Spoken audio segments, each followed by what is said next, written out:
Itu kan aturan konvensi ya. Ya perannya yaitu supaya dilaksanakan semua isinya itu karena UNCS itu kan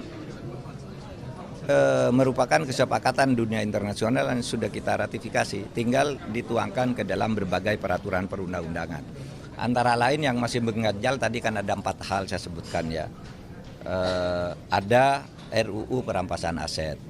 Tetapi RUU perampasan aset sudah masuk ke DPR, terserah DPR saja, dan di sana nampaknya perkembangan politik belum bisa mengajak mereka konsentrasi menyelesaikan RUU perampasan aset itu. Kita tidak apa-apa juga, itu wewenang DPR, silakanlah kapan, yang penting pemerintah sudah menunjukkan itikat baik melakukan itu.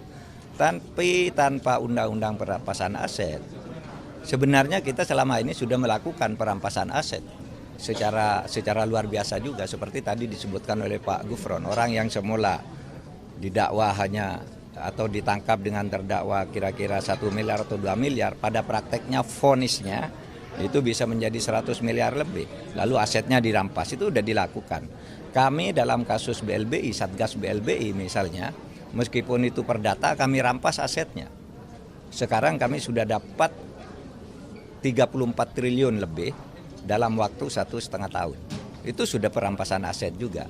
Nah, kalau undang-undang di DPR agak lambat, ya biarkan saja DPR itu mengolah sendiri berdasar prioritas kebutuhannya. Kita akan tetap semakin galak untuk perampasan aset para koruptor ini. Kalau perlu nanti pada saatnya kita buat undang-undang pembuktian terbalik. Meskipun untuk sebagian undang-undang pembuktian terbalik itu sudah dilakukan ya. Artinya apa? Seorang terpidana harus membuktikan harta yang lebih itu dari mana. Kalau tidak dibuktikan itu diambil. Nah, kalau kita nanti yang lebih progresif, undang-undang pembuktian terbalik itu agak awal saja sebelum di sidang pengadilan ya.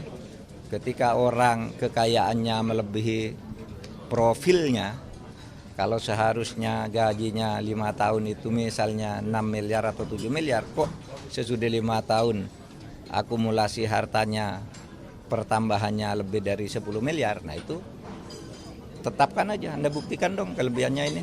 Kalau enggak kita anggap korupsi, gitu aja.